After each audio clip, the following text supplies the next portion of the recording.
Good. Welcome everybody to another episode of Prem Creme. Today we have a jam-packed episode. We're going to be talking about the Champions League fixtures that just ended last night and the night before. Some very surprising results and some very expected results as well. So we'll be unpacking that. On top of that, we will be talking about Manchester City and their return. A lot of people are saying Manchester City are back. They have won the first trophy. They've basically denied Arsenal the quadruple. And we will be talking about the title race in general. We have Mac here, my man that is representing Arsenal. So Mac, welcome. How's it going, guys? Glad to be part of the panel today. I'm here as a neutral for the Chelsea and Man City, but don't worry, I'll add my 1-2 pointers there. 100%. Because as much as today is going to be a build-up as well for Manchester City versus Chelsea, I mean, it affects Mac a lot. Representing Chelsea, Mr. Hamza, TFE. Up Chels. I'm not excited for this weekend, but I'm excited for this episode. So, let's jump into it.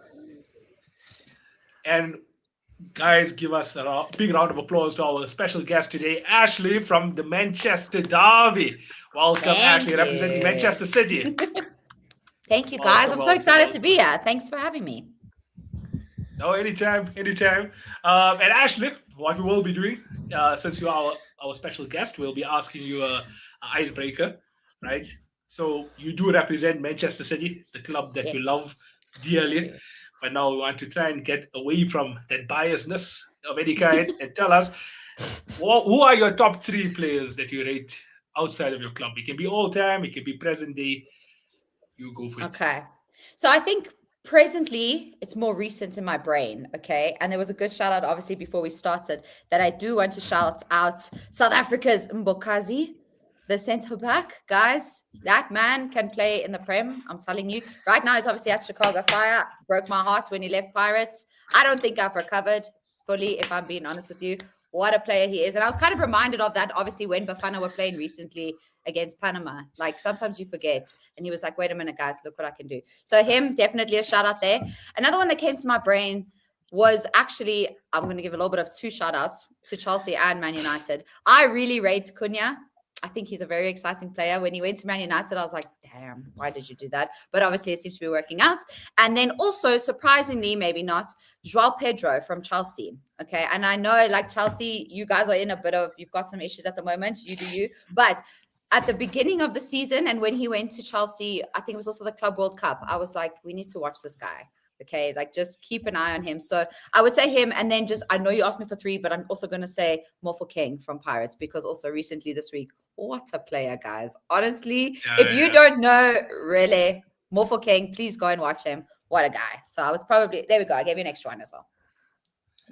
That's a good one also. It's a good one. I think South African football, by the way, for those that don't know, Hamza, I'll give you the streams if you want. The PSL, it's quite let's do it. It's quite good. It's quite good. You should definitely be investing early. The South African stocks are quite low right now, but if you invest now, it will boom. It'll be like Bitcoin. So make sure you invest early. But absolutely. I wasn't confused at all.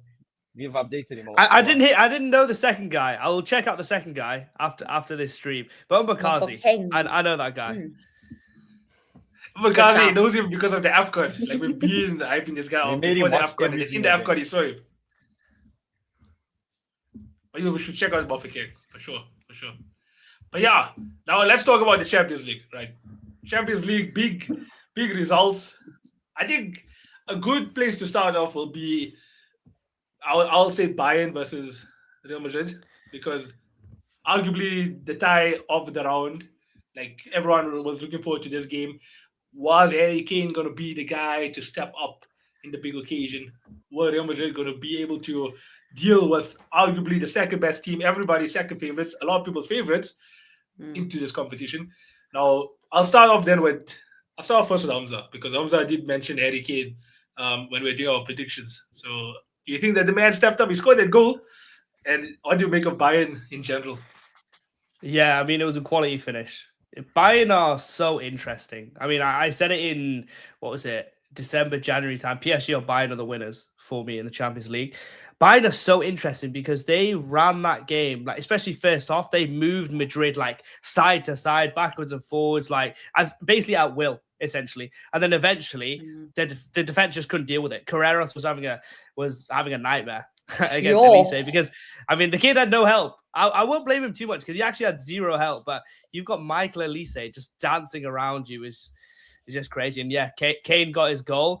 But my disappointment with Bayern is that they didn't kill the game off.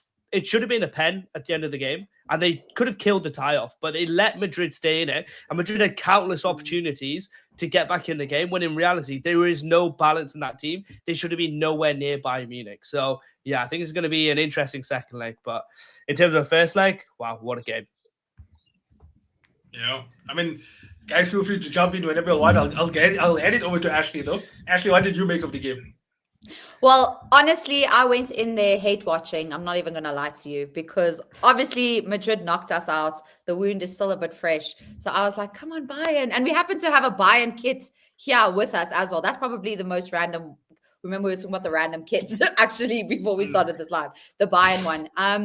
I fully agree with you. I expected Bayern to kill the game off. I think getting a win is a big one, though, because Bayern are absolutely smashing it. Like the front three. It's insane the way they've managed to kind of spread it all out. You're not relying solely on one person. Like I understand obviously Harry Kane is in a league of his own. Like so much respect to that guy, honestly, and what he's doing. And I think if Bayern do go on to win the Premier League, look at that, the UCL, and if England do something in the World Cup, I do understand the Ballon d'Or shouts for him. Obviously, it's always debatable, always. I do think, though, that Olise kind of stole the headlines, should you say, but it's like you've got all three of them. So the fact that all three of them, like Luis Diaz, insane player. And the fact that, hey, I know he obviously left Liverpool and that must be a sore spot to see how he's shining there. But he's absolutely smashing it. And Real Madrid have also been a bit interesting this season because it's been very difficult to predict them. They've been quite, how do you say it, up and down as well, because they'll go and they'll lose to relegation Mallorca, basically. And you're like, with that team, what do you guys do? It's so interesting because on paper, there are a lot of cases for this where a lot of teams on paper, you're like, these guys should be doing so much better. I'm not surprised that Bayern won. I think a lot of people were like, oh, it's the Champions League. So it's Real Madrid's competition, which I fully respect. And I have a lot of respect for what they've done. Obviously, in the Champions League, 15 Champions Leagues, but it's not their season. It's not. And I think Bayern will fully take advantage. I think the fact that they're playing at home next is a big advantage for them. Yeah, because a lot of people talk about remontadas and stuff, and I mean, Mac, the fact that it's not at the Bernabeu, surely that's the tie done, even though it's just a 2-1 lead.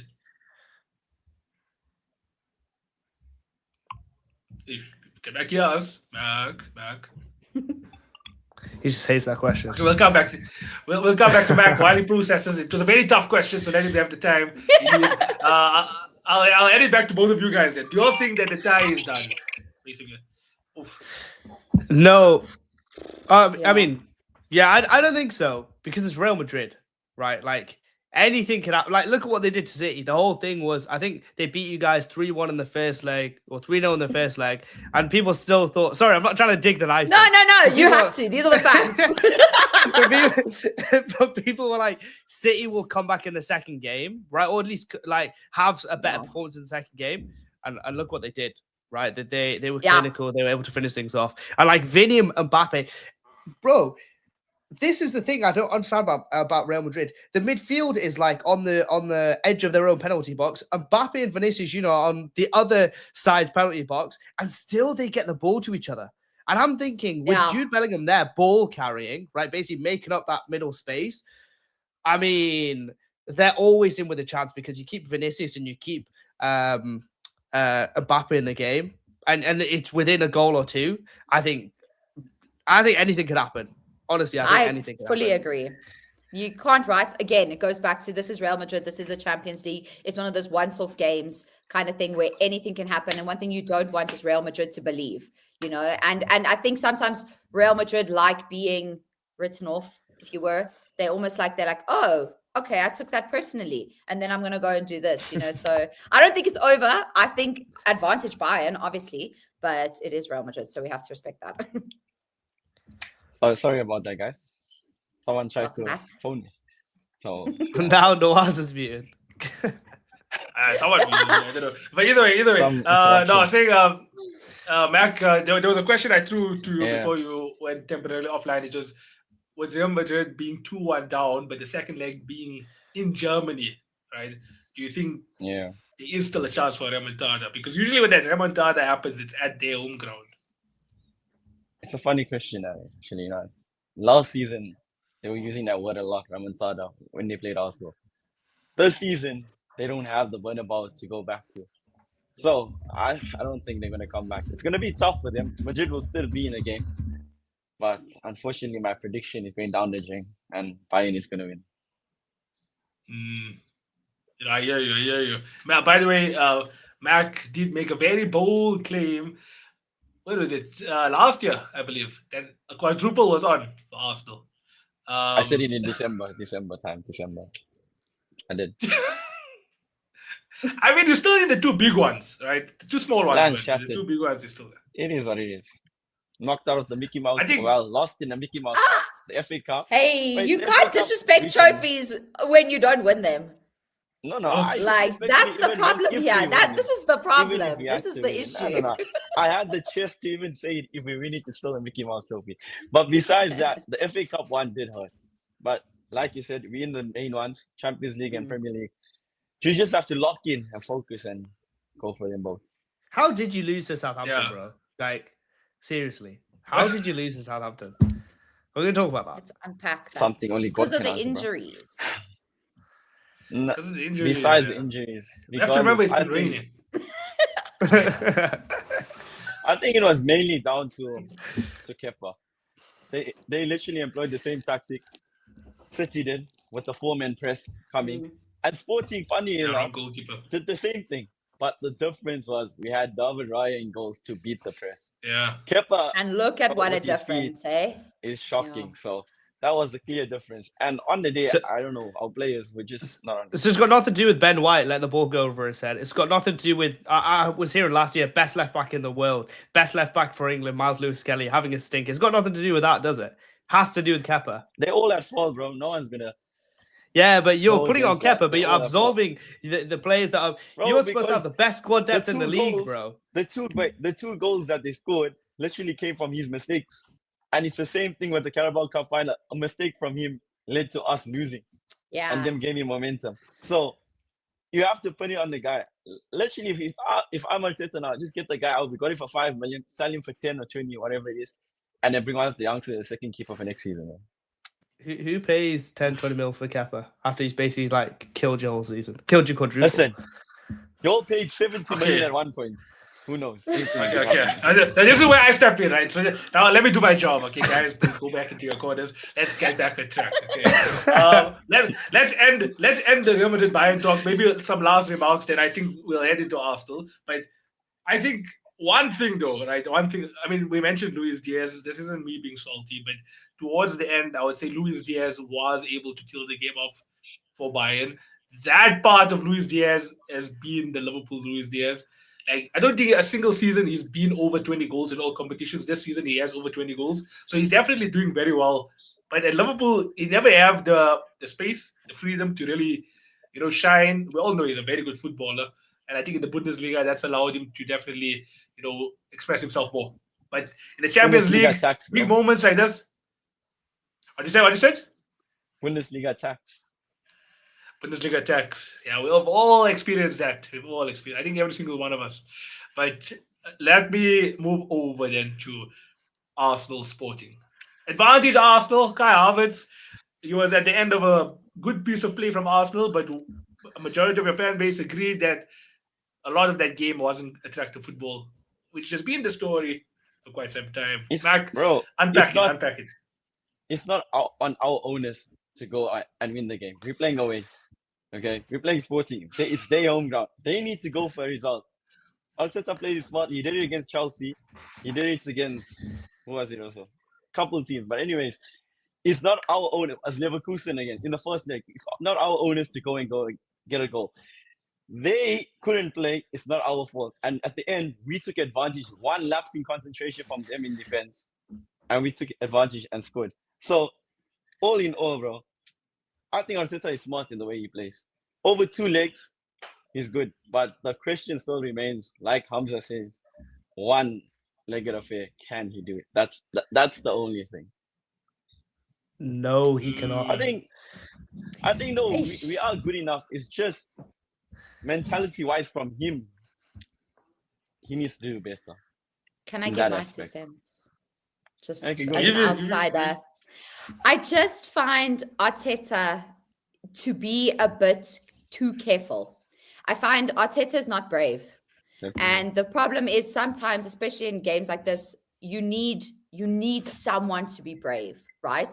And if you've got the kind of manager that is constantly like he can be A+ students all the time, right? A+, but it doesn't translate in this particular scenario because you can see sometimes when he holds back or when he's been too careful. And again, I understand why, because also respect, like if you've gone as many seasons as you have with pushing and never fully getting it over the line, I completely understand that, you know what, I'm going to do whatever I can. At this point, I don't need to look pretty and stuff while we're busy playing. Like, we just need to get it over the line. Do you know what I mean? And you don't necessarily need that, but you see in finals, you sometimes need moments where you have to be brave, or when players need to be brave. And if you as a manager yourself are not feeling that, it can come across, I think sometimes, and can maybe get into their heads a bit, where it's like, oh, okay, no, this guy's not brave. Ugh, maybe I can't be brave, and sometimes it might filter down in that scenario. So from just across the board, I don't think Arteta is brave. And that might come to bite him. It might not. Only time will tell. But that's just my 2 cents there. Yeah. I mean, you said that it might seep down into the players. So, Hamza, I was going to actually give it to you. Like, do you think that's the reality? Arteta's mentality has gone into the squad in terms of not being brave. Yeah, I mean, look at the regression of Odegaard and Saka. You know what I mean? Like, I think there was a clip yesterday where Rice is playing the ball into Odegaard. Odegaard's supposed to be your ball carrier. The guy is supposed to push up the field. You know, that clip, though, that's a nonsense clip.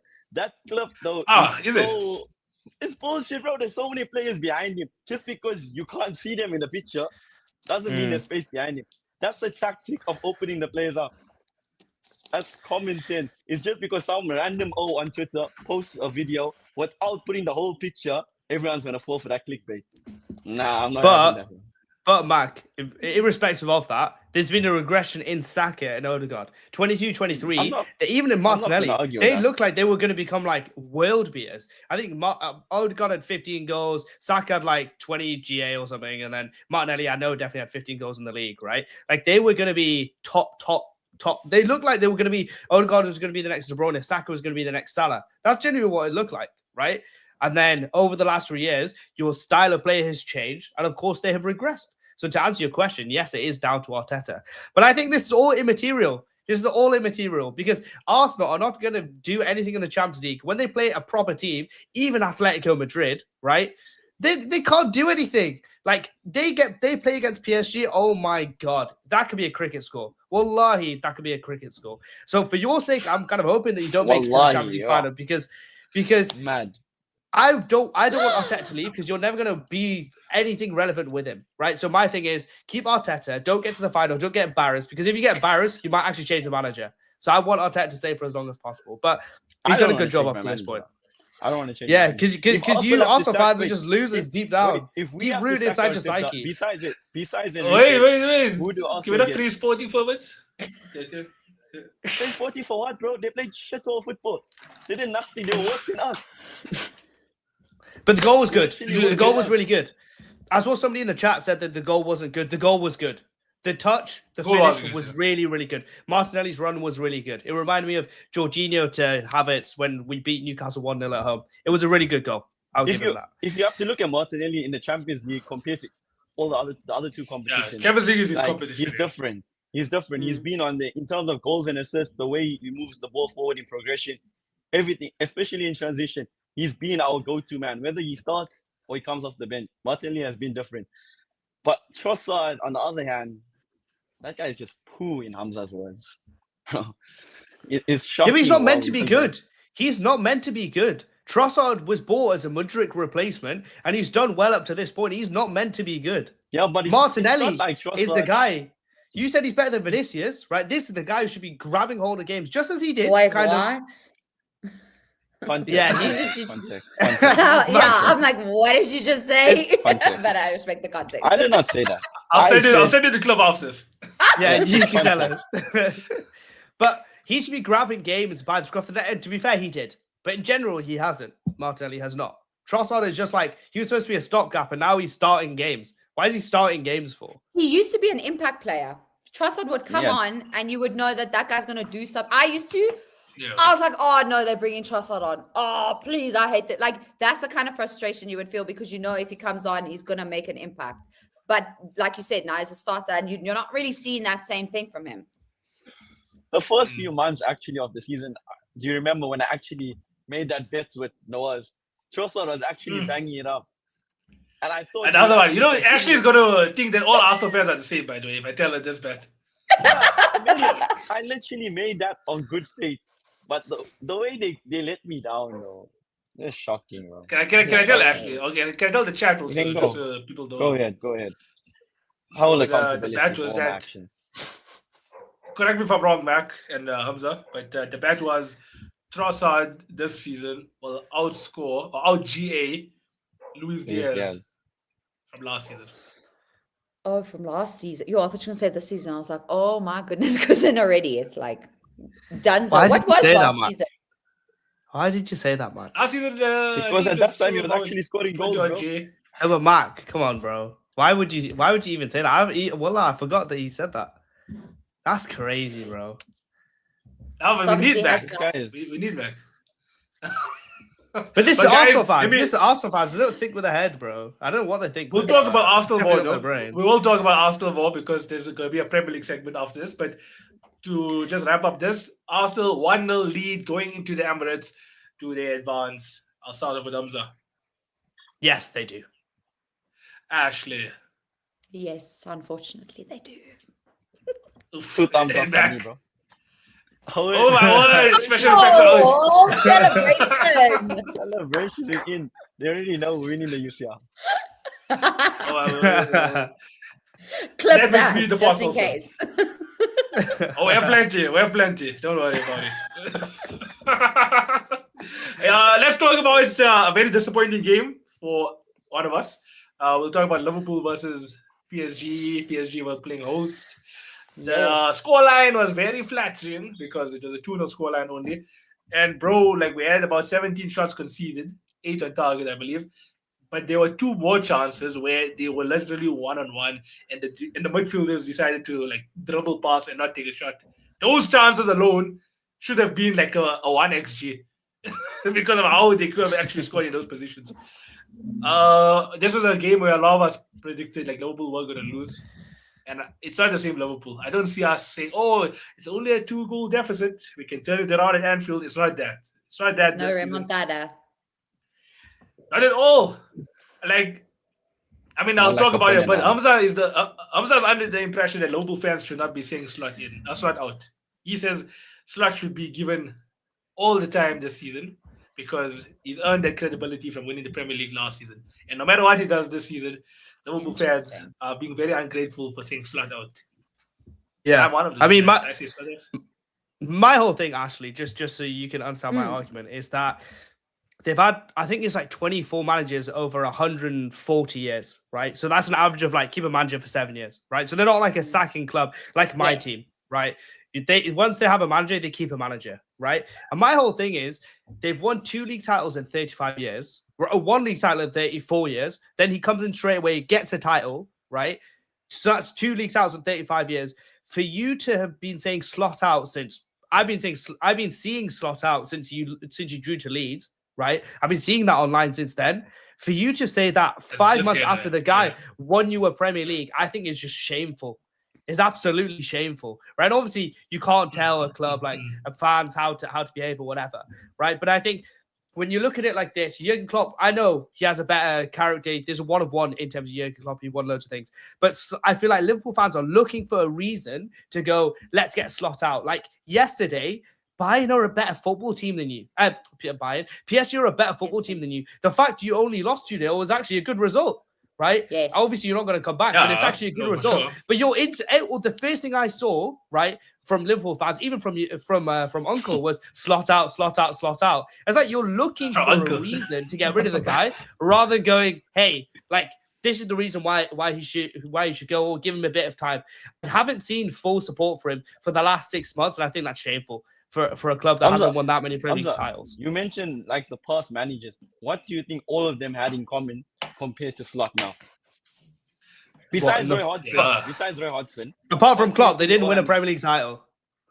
No, besides it, not even winning, okay. What did they have in common besides Roy Hodgson? What did they have in common that Slot doesn't have now? Yeah, I understand. A bit of character. Identity. That is the main one. You can't go out losing in that type of fashion. You can go and lose a game, fair enough, but it's the way you go about it. Yeah. And it's happening on a regular occurrence. It's not a one-game thing. Regular occurrence. So that's the main reason behind the reasoning. And I mean, actually, I'd love to hear your point. Yeah, let's see. Sorry, because obviously there's been a lot of slots out, right? And remember, we were just talking about like Arteta's not necessarily brave or whatever, and that mentality can filter in, right? I'm not convinced by slots. Okay, I understand the whole I get it in terms of like I don't see the guy getting, if he were to be sacked, I don't think it's going to happen before the end of the season because I think he's got enough credit in the bank, right? But like a lot of Liverpool fans have said, that credit is kind of running dry at this point. And what we're seeing that is different from last season to this season is last season, it was kind of, I don't want to say handed to Slot on a silver platter, because obviously there's a lot of work that goes into it. And I recognize that. But the majority of the players he was working with in the system, like everything still had Klopp. It was still deeply him, right? Even the players, and even I think maybe their belief to a certain degree, because right now I'm like, these players don't want to play for Slot. There's a lot of players that I'm like, you think Salah is friendly with that guy? Please, he didn't even you know what I mean? Like, I think there's a lot of moving parts and stuff like that. But another thing that I've noticed with Slot is he's very negative. So like even before the Champions League, like he was like, to paraphrase, obviously, he was like, no, we're gonna lose. Almost like they expected that going to Paris, like you could lose, right? Just the energy around it wasn't like we're gonna go there, give it our all, do all that. Like he just doesn't have that. Like I can't imagine him in a huddle, like hyping everyone up. Do you know what I mean? Like, yes, boys, let's bump our chests against each other. Like I don't see that from him. And I think the problem is now he's also losing the fans. We've kind of seen what that does as well. Like Thomas Frank completely lost the Spurs fans. Do you know what I mean? And so it's like, even if you give him time and I think the worst part is because what Slot has also done, and it's obviously not just him alone, but he has spent a lot of money. And the players that he's brought in, and I think because of those price tags as well, as much as it hangs over a player, we're like, okay, so we paid this much for you. What are you going to do kind of thing? As a manager, the players you've brought in, now this is for you now. You have been given the opportunity to bring players in for yourself that you want to work with, that you want to put into the system, all that kind of stuff. Now you've done that, but not really all coming to the part. Like, again, it's not just them. It's the collective. Because like Ekatike, I feel like he's done what he needs to. Like when he came in with that price, there were a lot of question marks over him, but he gave goals. Do you know what I mean? So I think with Slots, I don't know. I'm just not convinced. So I understand the argument about you, because I also don't agree with the whole managers just leaving. I think that's a cop-out a lot of the time. Like you have to decide who you're going to commit to. But the problem is they've been dating Slots and they're like, I don't want to marry this guy. I'm just not. Exactly. I mean, let me give you my, time me as well, because I might go on a bit of a tangent. Okay? But here's my opinion, right? Like I've been saying this to Hamza. I'm going to repeat a lot of my arguments and my points, but I'm going to give you another point also. So the repeats first, right? I mean, there's nothing to back. There's one thing to say, let's back the manager. But like we've said, there's no identity. There's nothing to back. The fact that he's also been glazing that whole PSG game from last season when we got kicked out until now. Oh my word. Let's just give Hamza some privacy. There we go. He's back. Hamza, you're back. Okay. Now listen, Hamza, you need to listen to this also because you're the guy that these points need to land on first. Okay? So you can't back something that isn't there. You need to back something. There's no identity. Even yesterday, it was as if he's just throwing, spaghetti on the wall. Whichever one sticks is his spaghetti. It's like that. And that's Slot. You can't be so far into the season when there's about 10 games left only and you're still experimenting. I said how you were talking about the PSG game last season. You said, if I could, I would play against PSG every game because they're the only team in this world that plays football. He Bro, comes to you them know, with a could you 5 stop back you system. there? He didn't even What the say hell? that last season. He said the same thing in January. In The exact same January. comment So yeah. Yes. in So January. he's a hypocrite. He's a hypocrite Yes. because to And come he said there they with a wouldn't 5 back even system. sit back and do a low block. And he did the exact same thing yesterday. He did a low block. Joe Gomez was out, proper Tony Pulis style, long throw-ins. Like that was our biggest threat last night in that game. So I'm now very tired of this guy because you can't have this squad, albeit out of the 500 million, he only has used about 150, 150 million because of injuries and stuff. But you can't The tell me Coutinho this money. guy isn't good enough. Coutinho money, we put it into Bitcoin to the moon. But I'm saying like you can't back this guy, in my opinion, because of that. There's nothing to back. And Hamza, you're talking about a club that doesn't sack managers. Liverpool between 2010 to 2012, we had 3 managers because we were still figuring it out. Slot in this current state, if you know that we have Alonso in the market, I'm not going to That's the say other thing. Enrique really because I mean Alonso, it's a romantic one. That one, like, do we know if it will work or not? Yeah. I think the Tinder It's- we matched on Tinder. But it was also romantic when he went to Real Madrid and that didn't work out. But I also wonder if a lot of Liverpool fans might be as loud with the slot out if Xabi wasn't without a job, if that makes sense. Obviously not without a job in that case, but so like he's not sitting with the team at the moment. So Yeah. the possibility of him being available is already enough for people to be like, get this guy out. Like the romantic notion that you mentioned, I think if he was still at Real Madrid, I wonder, obviously Liverpool fans can confirm this, but like you said, the romanticized like version of you guys with Xabi Alonso, what a moment that would be, which it would be. But I wonder if it's just like overlapping now. I mean, that's a good point. I mean, that's a good point. I think we can talk about there's other managers slot that do out for ages, to be honest. We can generally talk about slot. Like, I've got about 10 rebuttals to what you've just said, but I don't think there's any. I What mean, you mean? just The biggest thing is you can't back something that's not there. We can't back the guy. There's no. I appreciate There's that. no I five back understand system. that. There's no presence. I There's just no tiki-taka. There's nothing to back. I It's a big understand that, but it's contradiction. the whole that you don't support the guy who won you the league. Like I've not hit. I understand you're saying there's nothing to support Hamza, so why would we support it, right? But like you're not supporting the guy who literally won you the league title last year. Klopp failed to do it so many times, right? I never hear thanks for last year. But unfortunately, it's just like slot your shit. Oh my god, the buck stops with you. The players aren't playing for you. It's like Klopp literally left, right? And we all talk about when Sir Alex left. United still haven't come back from it. When Pep eventually leaves, there's probably going to be a drop off at that point. When Mourinho left, like when Wenger left, right? There's these big drop offs when these guys go. Maybe it was just a year later, right? But the guy deserves your support because he won you the league title. But I understand, obviously, you're saying he doesn't give you anything to back, which like I'm not going to debate with you because he's not giving you much this year. But like support the guy through thick and thin. Right, because there was a reason why you didn't go for a Tuchel or you didn't go for an Ancelotti when you could have when Klopp left, and you went for an Arnie Slot. So that's my whole thing with Arnie Slot. I mean, Hamza, remember I told you also. So this was another thing. I said he could have went trophyless. That's fine. We weren't going to say Slot out if we were trophyless this season.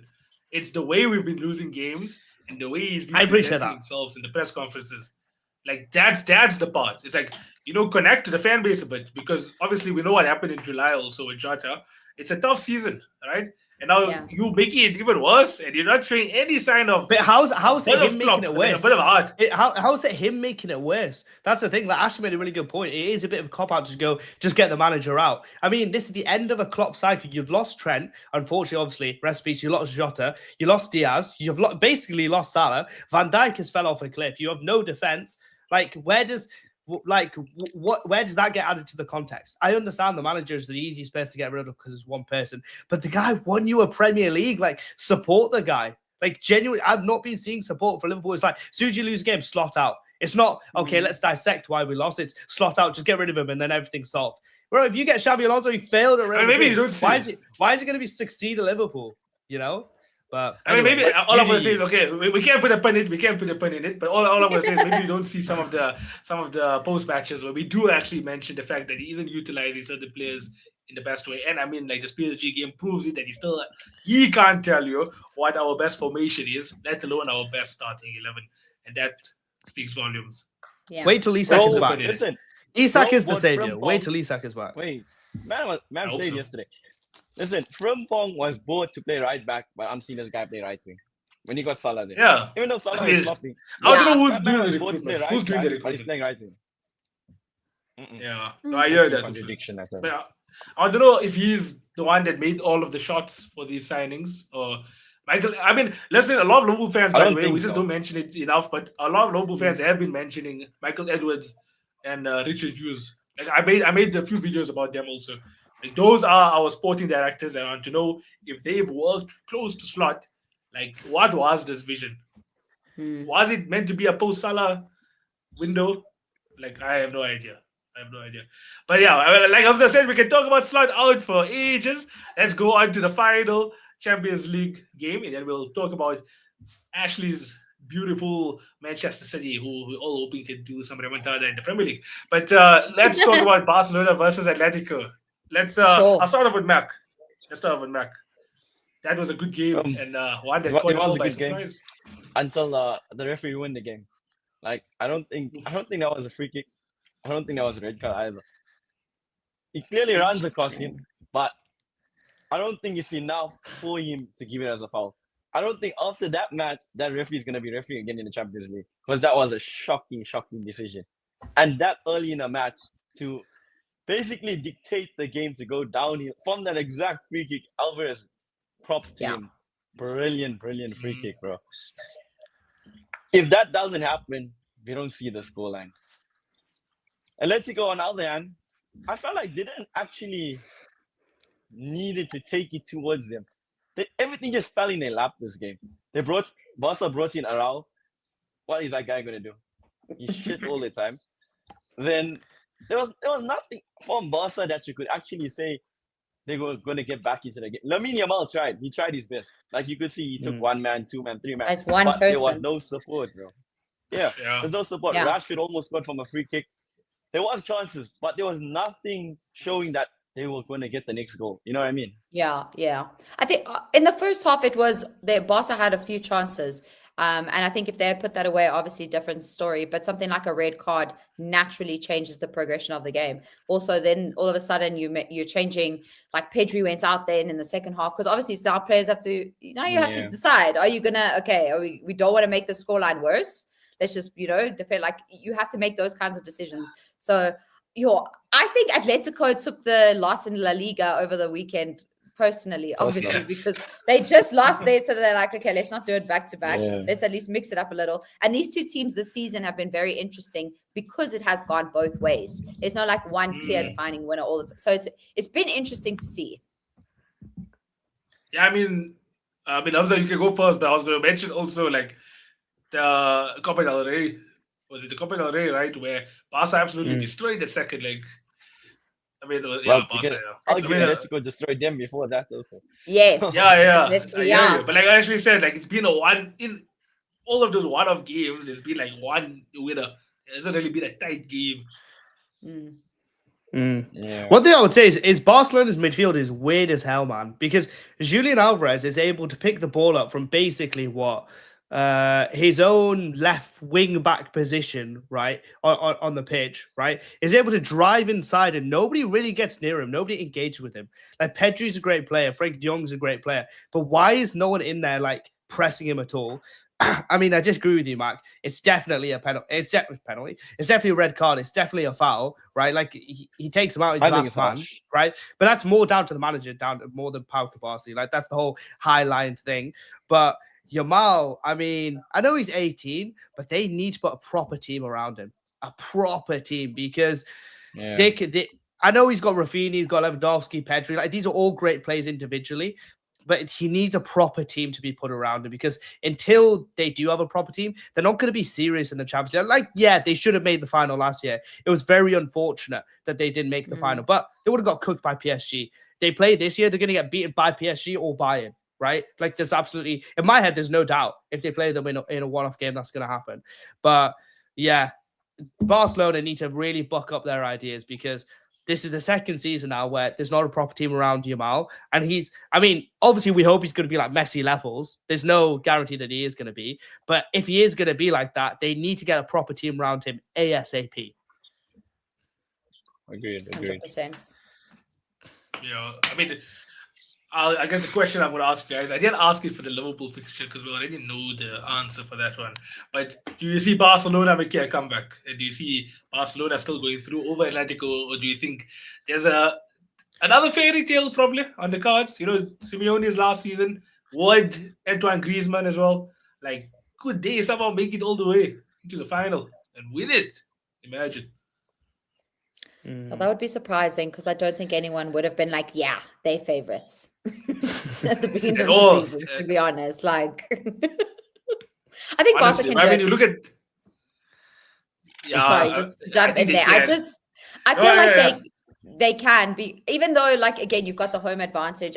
Honestly, I mean, I'm saying this and I also think it can go either way because it all depends on the approach. Do you know what I mean? Like, but I think Barca have to go in there and very early on, you get that early goal. Because once you get that, then at least there's that fire in the belly, if you were, to keep going, keep pushing. I think much like Real Madrid, both teams are very committed to that second leg. And also the fact that their score lines aren't these huge score lines. Like Barca can turn around that type of score. It was 2-0, right? If I'm not mistaken. 2-0, so, yeah, exactly. 2-0. So like they can turn that around because I think you mentioned the Copa del Rey. Again, I'm a bit fuzzy with the numbers, but if I'm not mistaken, I think Atleti demolished Barca, if I'm not mistaken. I really want to say 5-2 or something like that. But then, or something like that. But then the reverse, it was a case of they were 1 goal short. So they still went there. They brought the game to them. So I think I wouldn't write them off just yet.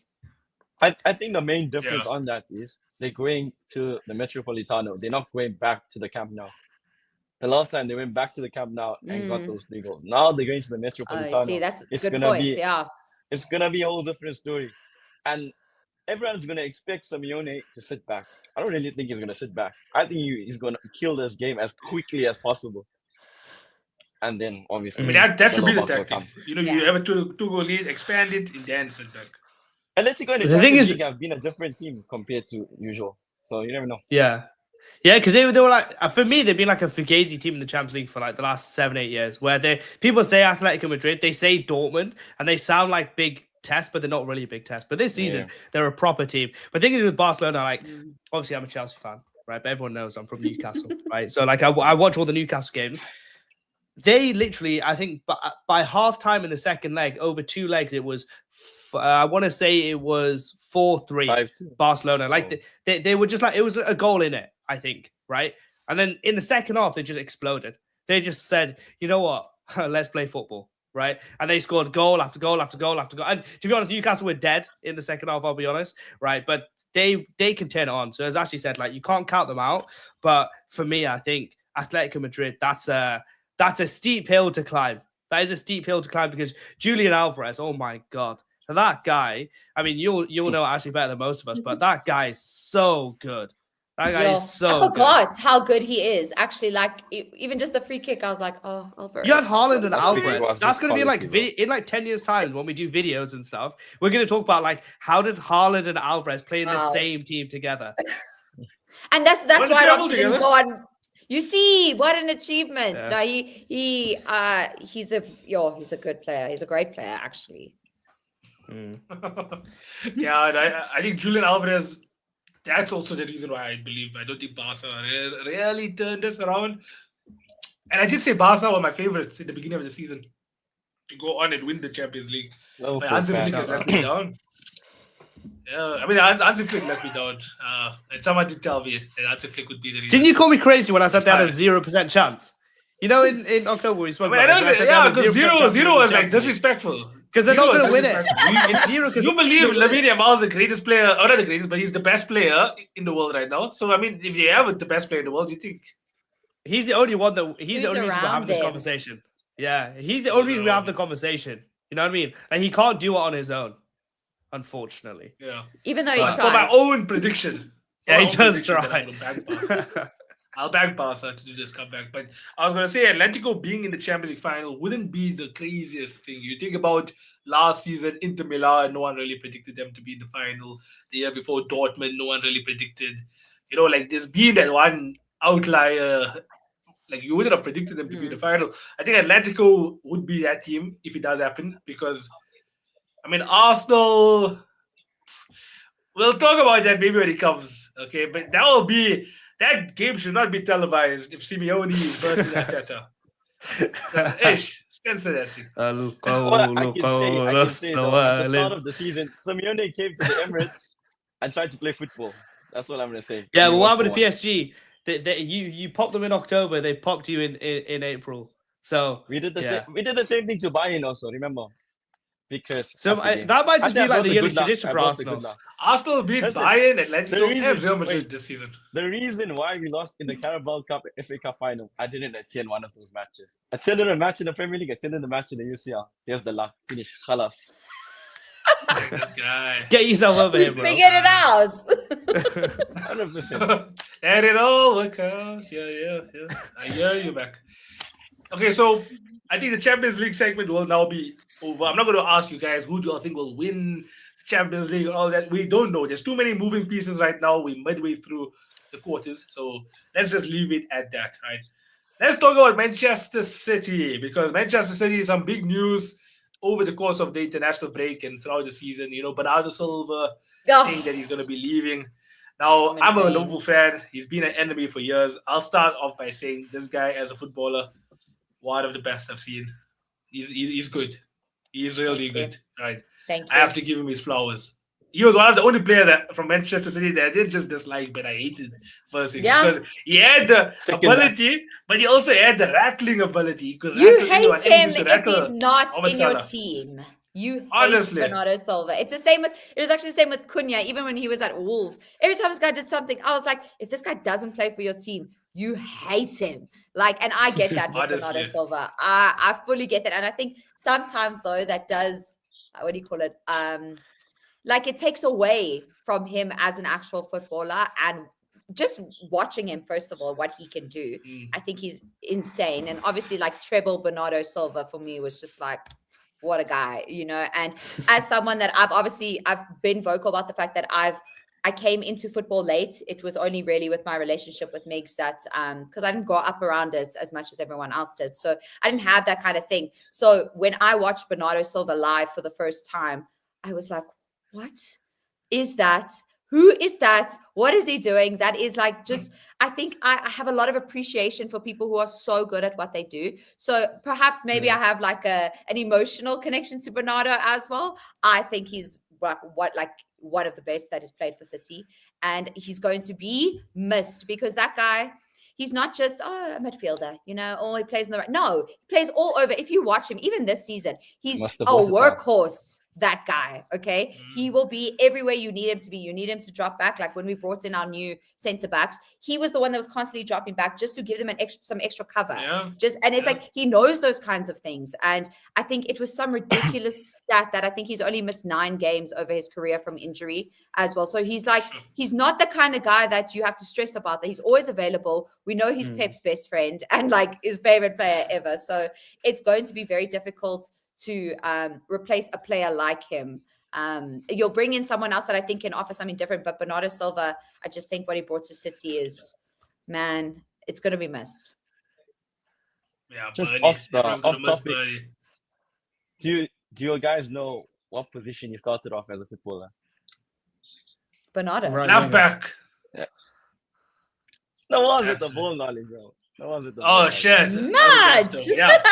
Left back. You started off as a left back. That's crazy. That is I heard you played wing back. Yeah.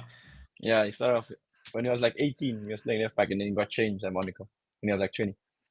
No, Benfica, sorry. Yeah. Mad. Well, thank you, Benfica. Yeah. Let's go around the panel. Everyone can give their testimonials. We'll start with Abzadir. No, I mean the kid's a baller. I remember when I first saw him at Monaco, 2016-17. Obviously, Mbappe is like the king of that team, but him, Bakayoko, Fabinho, they were all crazy as well, right? And then that first season, 17-18, as you said, he looks like the kind of guy who's going to get injured, who's going to be a lightweight, who's going to be too frail. But that guy, when he carries the ball, it's like he's stuck to his foot. There was that one clip against Liverpool where he went around the midfield and it was like around Henderson. There's about, I think it was around like 5 different players. The guy dribbling the ball is just is different gravy. And yeah, as you said, like 22-23, that was like his defining season. The goal against Real Madrid, the celebration, like I can understand why as a City fan you love him. And even his YouTube videos, I don't know if you guys see it over there in South Africa, but he does videos with Sky Sports from time to time. Those videos are hilarious. Like the guy is just he's funny. He's a phenom. Yeah, he's a phenom. Really is. And I was jealous he doesn't play for Chelsea. That's he was that good. When you had De Bruyne and Silva running at me, I was just like, damn, those boys should play for us. A cheat code, those two. Yeah, I mean, the reason why I said I didn't like him also is because I don't know, him and Salah used to always like fight and argue during games, and I'm thinking like, why are you fighting with my coach? You know, and then, but you know, you got him on his ass. You got him on his ass though. So who's the real winner for that goal? Was it him who fell on his backside? No, just Cancelo. Oh, Cancelo. Okay, fast. Cancelo, right? Yeah. No, but Mag, we did talk about the 22-23 season. Is there anything that you can remember from the 22-23 season as an Arsenal fan? Bro, I'd rather not speak. Who's this guy, Mac? Just get him off. Nah. There's literally nothing wrong. That guy just continuously on a regular, just rattled us. Whenever he even came to speak out after a match, he used to get in our heads. Yeah. That's how bad it was. So, he is. And I mean, they might do that more also. Because I think they're going to throw everything at this title, because there was something else also. I mean, actually, I don't know if you remember, Pep Guardiola said when he signed Bernardo Silva that for as long as I am manager, Bernardo Silva will be a Man City player. So the fact that Bernardo Silva said he's leaving, does that mean Pep Guardiola? Yeah, the thing is, I just can't, sorry, but my emotions can't handle, like, I'm still dealing with Bernardo. Can we not even just, like, I can't, I don't have the emotional capacity to deal with that at the moment. I know it's inevitable. And to be honest, I'm like, I feel like I see where it's going, but I'm also like kind of hopeful that maybe he's like, oh, you look at all these new players, look at what we're doing, you know, like maybe it's a different kind of project. This season has been a different kind of project, obviously. So I mean, maybe that's delusional, I'll take it, but I'm not ready to deal with Pep leaving. Well, what are your opinions on also Rodri saying he wants to go to Real Madrid at the same time? Oof. Yeah, that's also throws another. No, I'm kidding.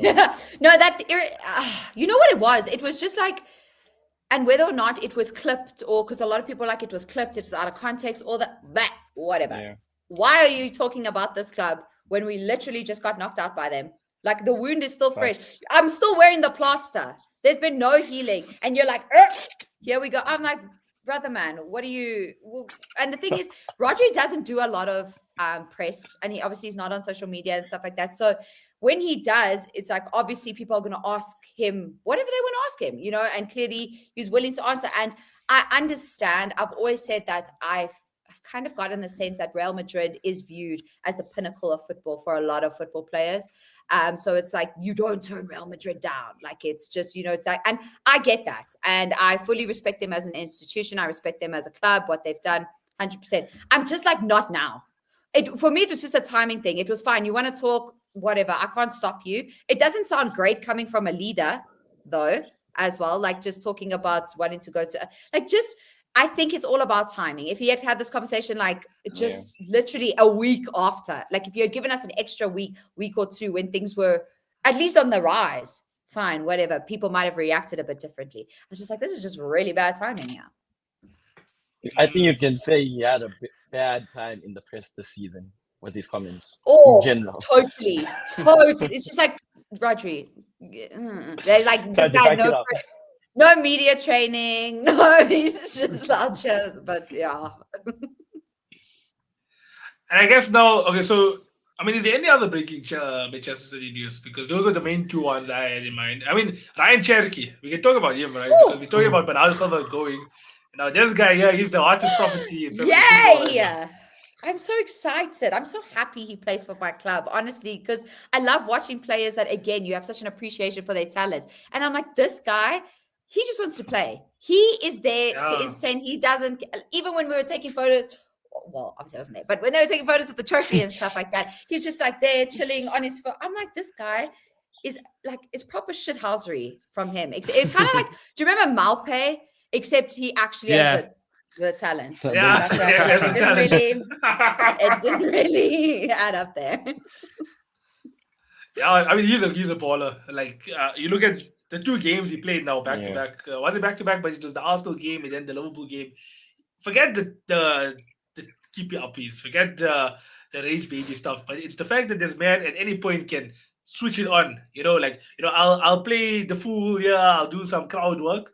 But when I want to score or give a killer pass that can break lines, he can do that. And that's what makes him different. And there isn't many players like that in world football. He's got that youthful thing that you see with a lot of youthful players where sometimes I just feel it, like with Lamine. I feel like that guy, it gets into a bit of a flow state, if you would, and it just plays. And then you can just see it comes from within. I feel like Ryan Cherokee has that same kind of thing. Yeah. It's that other blood in them, Rose. I'm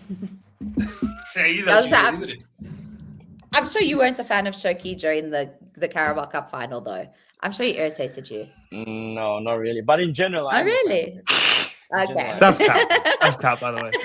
Bro, I liked Cherokee before he even joined City. The fact, United had the chance to buy him for 15 million last season and they declined the offer is crazy to me. Imagine 15 million, 1.5. Even what we got him for was a steal as well. How much did you get him for? 25 mil, 30 mil or something?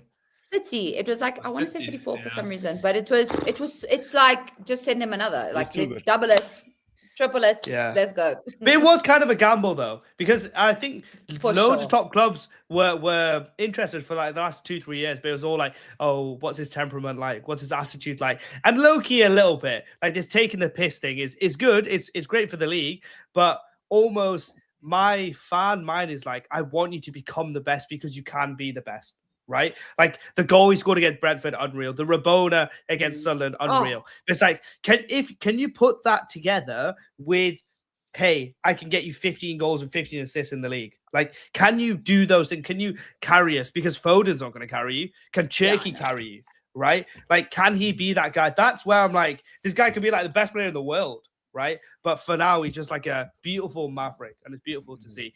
Even the fact that he smiled on the floor when he's rolling around, he started smiling at the crowd. I was like, every time I see that clip, I see that clip, I can't stop laughing. Honestly, I'm like this. And the thing is, you can obviously see, like, even when he was doing those little kicky up things and Pep, you could see shaking his head on the line, like, no. Yeah. But I think Pep is kind of like a no, but then on the side he's like, tee. Like he's got to have an appreciation for that kind of thing. Even the one against Liverpool was with Joe Gomez, where he just kicks the ball forward and he's like, oh shit. And then he goes, yeah. It's against Verts, bro. Yeah, but it was a terrible game, Like the fact that he did that in front of Verts, and there were Verts and Cherokee comparisons in the beginning of the season. Yes. Yeah, wasn't a good sight. I never got the opportunity. Interesting. It just tells you how good the market saw them, right? That's what I'm going to say. Either way, listen.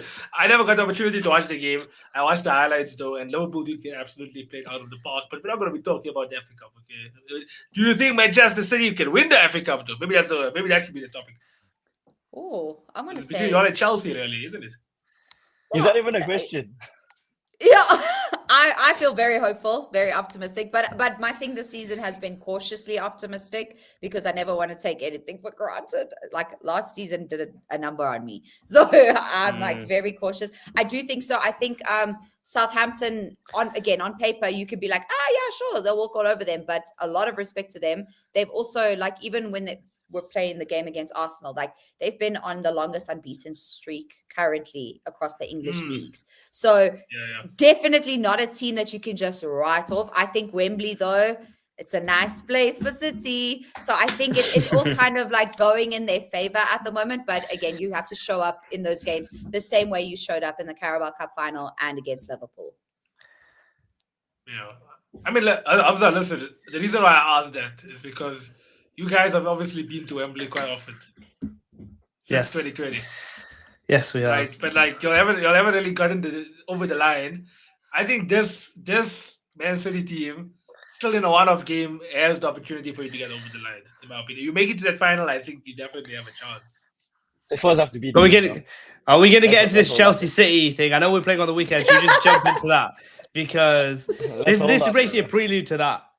You know, because when we got when I saw Philip Jorgensen on the team sheet versus PSG, my mind instantly went to Port Vale. I was thinking, okay, cool. Can we beat Port Vale and go to the semi-finals? Because I knew we were going to get cooked on that day, right?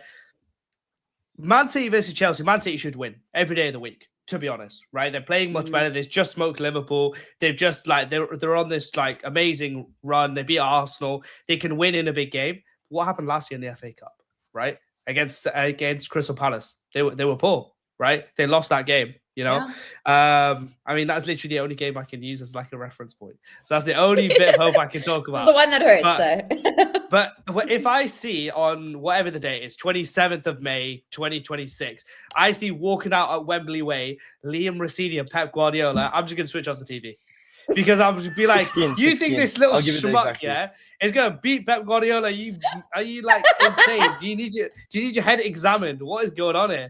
But like, if that happens, oh my god, that's like top 10 moments, like all time of the world. You know, if Rossini can beat Pep Guardiola. But yeah, man, I believe in my players. I don't believe in my manager. You know, and I don't believe in my hierarchy. Away, though. I told you still have to play Leeds. You haven't beat Leeds this season. So. Yeah, we'll beat Leeds. I'm not worried about that. Haven't beaten them this season though. That's what I'm saying. Yeah, we'll beat Leeds. Yeah, it's a worrying sight for Chelsea at times this season. It's just like very up and down with them. Also, it's just mainly down, to be honest. Yeah, it's just down. It's just down, really. Like, what the hell are we doing? What is our board getting rid of Maresca for? Why are you creating an environment where you, as a business owner, know nothing about football, right? Go into the changing room after every game and go, oh, why aren't you doing this? It's like Maresca going into the boardroom and go, oh, why is your EBITDA at this rate? Or why is the revenue at this rate? Or why is the gross profit? It's like, who the hell are you to say anything? You don't know what you're talking about. Get the hell out of there. You know, and we got rid of a proper manager to put Liam Rossini on a 6.5-year deal. 6.5-year deal, bro. That's 2032. I didn't realize how long his contract was, but again, I'm not surprised because I feel like you have the longest. Yeah, exactly. At the moment. Honestly, I think there's probably some internal spies, but I just gotta hope beyond hope that Chelsea do some Chelsea madness and we always win a trophy and we come back and we can beat these and we can beat City. I think in a one-off game, maybe, right? Maybe we can beat. Again, on paper, the players you have, you don't. It's not like you look at your team sheets and you're like, these guys are trash. Like, no, you've got players. Like, you've got Cole Palmer, who, even though he's having not the best season, I think we can all agree on that. People still put him in like a combined 11 because you don't want to take the risk of not having him, for example. You know, so there are players in that Chelsea team that can do something. But again, it's kind of like we've seen as Rossini came in, then it's like the players were like, okay, well, now I need to impress this guy. He needs to be like, yeah, I want to pick you for my team, you know, kind of thing. So they put in a lot of effort. And then it's almost like the more they've been coached, the more they're like, I don't really know where to go. It's like sometimes if you're coached a bit too much, it takes away that fluidity that can just come with the players, the team, all that kind of stuff. So Chelsea, again, I'm not writing them off at all. And I don't think that they're going to be a walkover. And I would be surprised if we came up, even like this week, if we came up with the kind of scoreline that we had against Liverpool this past weekend. Because I'll be honest, I was shocked by that. I didn't go into that Liverpool game thinking, we're going to trample all over you guys. So again, it's a you've got to show up on the day. And I think at the moment, City, I mean, someone lit a fire under their ass at the moment. So they're going for it. Yeah. I mean, I think it'll be like a 1-0 see. I don't think we get smoked like Liverpool would because, I mean, it's a final. Chelsea will be respectable in a final, you know? But it's like, Our team is really good. You've got João Pedro, you've got Cole Palmer, you've got Enzo Fernandez, you've got Moises Caicedo, you've got Cucurella, you've got Reece James, but like there's plenty other players that I'm not mentioning, right? But you have that spine. That team can beat City in 90 minutes. Definitely, that team can beat them in 90 minutes. Will they? Will they be given the right tactics to do it? I mean, if I was a betting man, I would not put money on it, realistically. But we'll see. We'll see even if we get past Leeds. I'm confident we will, but as Max says, we haven't beat them this season, so who knows? You know? Yeah. I mean, let's talk about the Premier League fixture then, because this fixture, there's a lot riding on it. Arsenal winning Sporting allowed a fifth Premier League club to now get Champions League qualification. So top 5 gets Champions League. Liverpool currently occupies 5th, but they I think only a point above Chelsea. So Chelsea have obviously Champions League football to play for. Arsenal are hoping Chelsea win because it will keep their title hopes alive. And Man City want to claw that 9-point gap back as fast as possible. If anything, Chelsea should be supporting us in the Champions League. Because, say for instance, if we win the Champions League and they come out 6th, they still can qualify. They could be a 6th team even. So, if anything, Chelsea should be supporting us. You know what I'm saying? No. You see, I thought it was a once-off thing, but I also had Arsenal fans in our comments just going off constantly saying how the teams in the league, they must bow down to us because we got them the 5th spot. And I'm just like, let's just pump the brakes a little. Let's just do that. So, but at least they keep us entertained. So yeah, that's true. That is true. I mean, no amount of support, Mark, would make me first of all, I'd never support Arsenal. But second of all, no amount of support that I give them is going to make them do anything in the Champions League. You guys are not a good enough team to beat PSG or Bayern Munich. That's it. That's the long and short of it. That's why I said Barcelona have a 0% chance.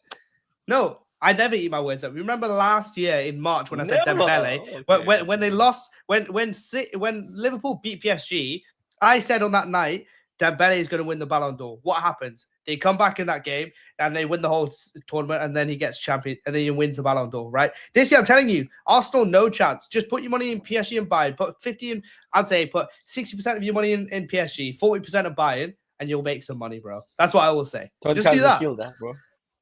Yeah, I will tell Nikhil that. I will tell Nikhil that because Arsenal, they've got no hope. But thank you very much for getting us for the 5th place spot. I owe my life to you because realistically, we're either going to make 4th or 3rd or 8th. That's how the rest of the season is going to go. I don't see us finishing 5th anyway. It's like stressful for you guys at this stage. It's not like there's a lot of games either, you know.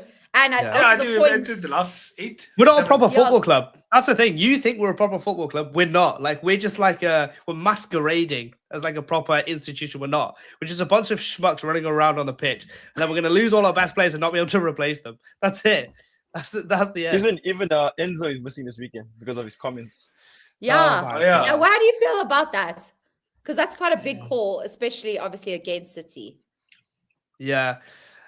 I mean, a part of me thinks like obviously leadership group shouldn't be saying what they're saying, but this is just another example of you don't keep the board or you don't keep the management accountable, but you make the public faces accountable. And what I mean by that is Paul Winstanley and Joe Shields have been making incorrect decisions for 3 years, right? Incorrect decisions for 3 years. They don't know what the hell they're doing, right? They spent billions and we got Garnacho at left wing, right? We were twerking for him all summer, right? We've spent basically $1 billion, and that's our team, right? But they keep their jobs, and in fact, they get promotions, and in fact, they get paid more money, right? But when Endo comes out and says Madrid is a city that I'd like to live in, right? And I'm not sure if I'll be here next year. I mean, it was kind of out of context, but somebody asked him, "Hey, will you be here next year?" And he said, "I'm not sure," right? That's a fine answer. That's an absolutely fine answer. But what Chelsea did is they obviously told Rafinha, "Oh my God, they're putting pressure on the board. You have to say that you're getting like he's just a yes man. Rafinha should not be employed. I don't blame him at all. Enjoy your run as a Chelsea manager. Look great on your LinkedIn. You know what I mean? That's how I think about Liam Rafinha. Yeah. It's just a CV for he shouldn't be in that job. But this is just another example of our model not working. You don't keep the people who are important accountable, but you keep the public face accountable to make sure that you look like you've got power. It's like every dictatorship in history has done that, right? And this is again what we're gonna do now. So yeah, at the end of the day, I think we'll probably lose to City anyway, but with Enzo, I don't think we have a chance because every big game we've won over the last 2-3 years, he's been a key part of it. Against PSG, key part of it. Against Liverpool last season, key part of it. In our comeback against you lot, when we drew 1-1, key part of it. So, yeah. I think James going to be back? I don't know. I mean, Rosini's mismanaged him for months now when Maresca kept him fit for the better part of 2 years. So I'm not really hopeful of that, but I don't know the answer to that. But inshallah we beat you because my whole thing was what a player. Sorry, Esteval's a really good player. Yeah. I love him. But then Esteval, when his agent develop I mean, they probably already know, hey, go at Chelsea for a couple of years, then go to Real Madrid when they're 21. You know, because Chelsea is such a mess. They'll let you play, they'll let you develop a bit, and then go to Real Madrid. So, yeah, man. For the weekend, I'm not sure. I'll be honest, I'm not sure what's going to happen because I was hoping that we wouldn't need to beat you, but now we have to beat you, right? Yeah. Because obviously I don't want Arsenal to win the league, but if we don't beat you, I mean, our chance of getting Champions League is like this. But I'd rather miss out on Champions League in Europe completely, right? And Arsenal not win the league. So, yeah. This weekend's a win as long as it's not a draw. Yeah. As long as it's not a draw. A draw is the worst result. A draw is the worst result. A draw probably is the worst result. I mean, but Hamza, you should be wanting to win because Brentford and Everton are only 2 points behind y'all. So if City have to win y'all and Brentford and Everton win their games, you'll get knocked out of the European qualifying spots. I don't care because even if we get Champions League, we're not going to behave properly in the Champions League next year anyway. Like this whole small club mentality of like, let's just get Europe for the money. Like with Chelsea, we're not some small little club that cares about that sort of stuff. You know what I mean? Like, it's not about making Champions League. It's literally about if we're in the Champions League, will we be competitive? Well, with Rosinier, we're not. So it doesn't matter anyway. You know what I mean? But if we get Champions League and we get rid of Rosinier, then yeah, I'll be happy. But I mean, look at the last 3 years since we've had this ownership. Have they done the right things once? I mean, employing Maresca outside of that, not really. No disagreements. I mean, actually, for you also, it is a big game because if you all fail to win Arsenal, no, I lie. Arsenal play before y'all, so that means y'all could be 12 points behind Arsenal before you'll even kick off at Chelsea. Yeah. No, I feel like we're in a good spot. And like I said, I do feel like someone has lit a fire under the team's ass. But I'm still very realistic about the fact that there is a 9-point gap. And it's not really up to us. Even if, for example, we win all of our games, but if Arsenal win all of their games, it's irrelevant. Like, it really doesn't matter. We can do what we need to do, even if we go in, like, it looks positive now because of, I think, like, in the finals, it really just, I think, reminded people that, yeah, this is Man City. I think sometimes people just like to take the piss out of them. Like, if they're not at the top, they're failures. You know what I mean? Like, if you're not winning, you're a failure. And to be fair, we've kind of set that own standard, kind of like how Haaland set his insane standard in the treble season when he came in, and everything after that, people have been like, meh. You know, like, even though it's still like top goal scorer, you know, this kind of stuff. But you do set a bit of an unrealistic expectation to be able to sustain that for, I think the fact that City have, it's crazy. It's a unique scenario. Okay. But again, I still think it's very much sitting with Arsenal. Should Arsenal drop points, then it's like it will just continue to push City, because as much as they're focused on themselves and they're doing that thing, the fact that they did beat Arsenal already, one huge advantage. Like, even going into the game when we play Arsenal next weekend, like, that's a huge, obviously, mental advantage, I think, as well, because this run in is going to be a mental game. And if Arsenal don't figure that out, they are going to slip up, because the Premier League, as much as you can be like, yeah, this team's lowered down, all that kind of stuff, there's no easy games in the Premier League. Anyone can mess up your season. Like, anyone. Okay. You can draw to West Ham like we did. Okay. Which is just like, already after that game, I was like, okay, thanks. This has been a fun Premier League season, but I don't think it's going to go away. Based on the performances from the Liverpool game and the Arsenal game, I feel so much more positive about the team, because I'm like, okay, so this is what it looks like when it works. Because up until that point, it's like it's always difficult to try and play against, like, everyone wants to play in a low block against us, you know what I mean? So it's always difficult to find space and that kind of stuff. But it seems to be working now. And I think this part of the season, we know City like to lock in, if that makes sense, and go with it. And I think they will. But again, it's still very much in Arsenal's hand when it comes to the actual title. I mean, Mac, I'm going to let you go next, but maybe to make you feel a bit calm also, because I'm calm. a lot of Arsenal fans, he's forever been calm ever since he's called up for the quadruple. He's been very calm. But let me give you a new perspective that I feel a lot of people are.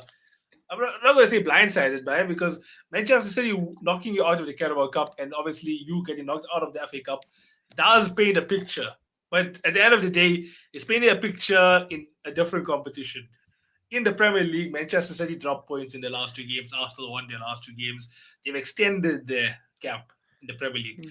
So as long as the players can somehow get back on track mentally in that side of things, like, okay, at the beginning of the season, they would have taken the Premier League with 2 hands. If you said, okay, Arsenal, they're not going to win any other trophy or winning the Premier League this season, I think no one would argue with that from the Arsenal camp. But now, the fact that you lost the Carabao Cup final, you got knocked out of the FA Cup. Man City, in that time gap, also got knocked out of the Champions League, whereas you all progressed. So it's like, where do the players focus their energy on? Because it's like, it's all about perspective. And I mean, you'll calm, Mac, but do you think the players will be calm? It's a good question. You can only beat who's in front of you at the end of the day. Every game is going to be a cup final, whether you're playing the Premier League or the Champions League. So literally every game is going to be a cup final. You do well in those. But yeah, sure, bro. People have said we're faking injuries again. Declan Rice in the UCL, I think he wasn't at his best, but he still did a job. He was 70% fit. Saka apparently is faking injury, but we haven't seen this guy. When is he coming back? Okay. True. Everyone has been complaining we're faking injuries. But regardless of that, we have a squad that is deep enough, I think, to do the job. Like, in terms of the fixture list, we've had the discussion before. We're playing Newcastle, Bournemouth, and one of the other teams, I cannot remember which. But those games, if those games were away, I would tell you, we are in for a ride. Like, I don't think we'll be winning the league. But the fact that it's at home, we have the home support, that's massive on our side. You have more home fixtures as well, if I'm not mistaken, than we do. And our 3 away fixtures is City. So whatever happens in City, I feel like it's a nothing game in my sense. Whether we win or lose, it doesn't really matter. You've still got the gap. So to be fair, it's like even if you lose that game, there's still 6 points. Do you know what I mean? Like I do get that. It's going to be 3 points. You will be Palace. It will be 3 points. You will be Palace. So we still have a 3-point game. And then our last 2 away fixtures is Crystal Palace at the end of the season. They're not playing for anything. And we have West Ham, which they would be playing for anything, but we have a good record going into West Ham. So I don't think mentally we are weak. I'm going to admit that. But I think we have a strong enough team to get over that. Bro, it's evident. I can't say anything else. I'm only accountability. He's going off. Wallahi, I never thought I'd hear those words come out of your mouth. I would never thought I would hear those words out of your mouth. So he clipped that. The only guy I can say would do it for us is Declan Rice and Gyökeres. Other than that, bro, without Saka, it's gonna be a tough one even. But I just want Saka to come back for this guy Hamza to eat his words. The way this guy's been slating him off every single pod. Nah, I'm tired of this. I just said he limps a bit. No. Because as you said, one bad season. One bad season. My hamstring, guys. One bad season. Down my hamstring. Oh, foggy down again. My fucking hamstring. One bad season. No, but the thing is, let's say you actually you win that game at the Etihad. You win your game in hand, right? Are you telling me, right, last game of the season, Arsenal, all they need to do is pick up a draw. It's just don't lose. You think these Arsenal players are not going to throw that away? Because if we get to that position, that would be my favorite position. Last game of the season. Papa Pink. And we play Aston Villa. Yeah. Like, our last game is Aston Villa. I've been there before. You'll be there before you'll let you beat us. That's the thing. Also throwing it away on the last game of the season after losing in the semi-finals against Atletico Madrid like a couple of days earlier. Oh my God. That would feed send families for shockwaves. centuries. That'll Honestly, beat families. that would feed families for centuries, far and wide. Oh my God, that would be like the best moment ever. But I think you guys will both. I don't want lose to see. games I don't want to see my honestly. friend Max so sad though. If that happens, like I really don't. Oh, like, I look at do. Max, like, I love Mac. Bro, I do the love you, Mac. And I trajectory do. of my year is going up at the moment, okay? It's only happy days from now. Today's been a good day. Hopefully in the future it's going to be a better day. And, just climbing up the table each day as it comes. Literally in life. And you'll get married soon. I'm telling you. I'm not talking about that. Let's I'm hope, not talking about that. let's hope you win the league before you get married, though, because right now it's looking very iffy. If we win the league, I'll get married again.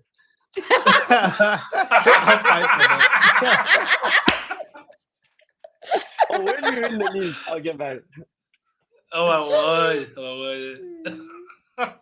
Guys, is there... I mean, there's nothing else really to talk about. We've covered a lot of things. We've covered the Champions League. We've covered Manchester City and their breaking news that's come out. We've covered the title race. We've covered Chelsea versus Manchester City, which is the big game this weekend. Any other closing remarks from any of you guys? Well, actually, I do want to ask Up the you, Chelsea. right? I do want to ask you, right? We put the title as can City win the treble. At this point of the season, where are we at? Let me just check the date. It is the 9th of April, 2026, right? We're about 6 weeks till the end of the season.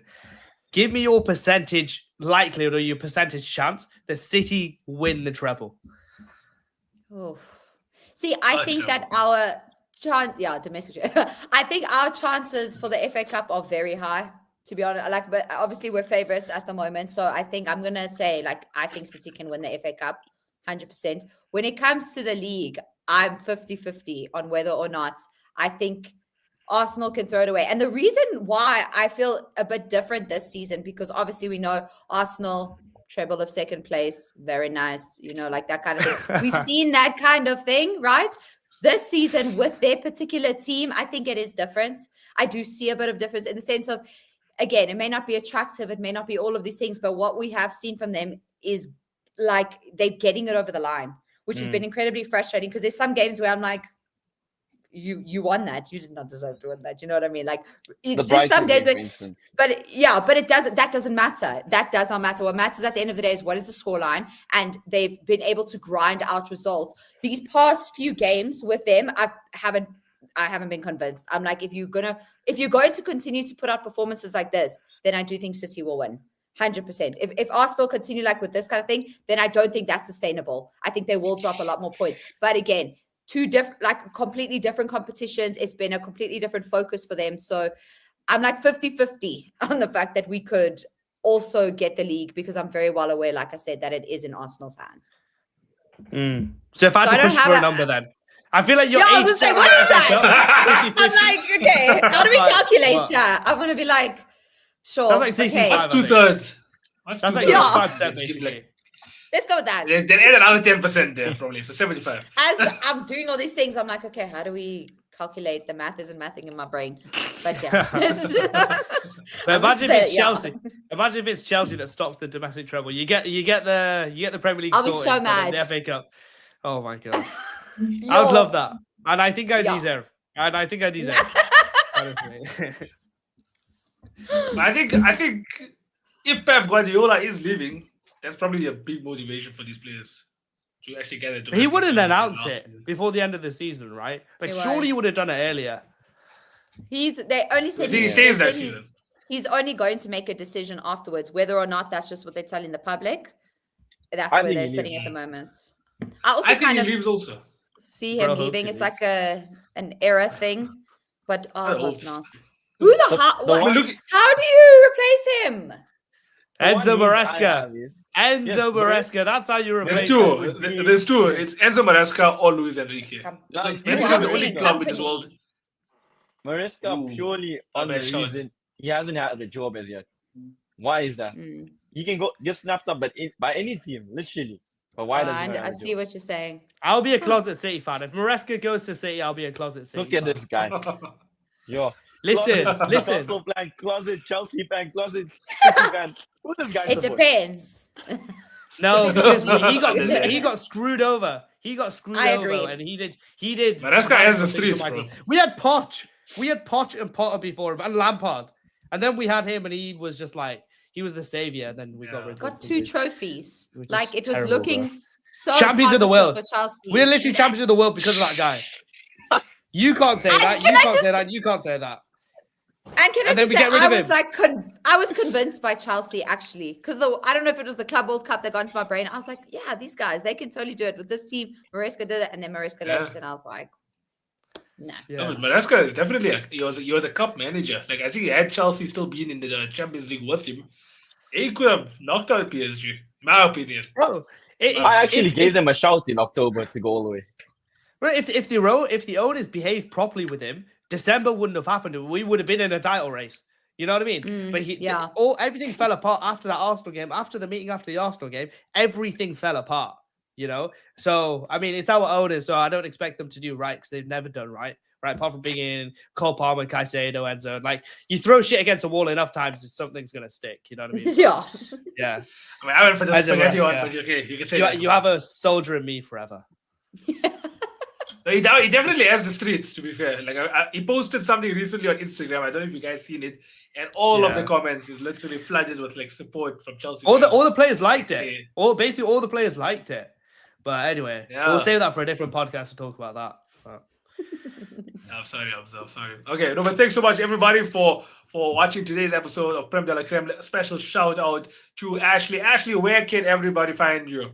For those that don't know, You which can find us across social media. So on Instagram, it's at TheManchesterDerby 3.0. But then everywhere else, TikTok, YouTube, Facebook is Manchester Derby 2.0. You can find us there. Lovely.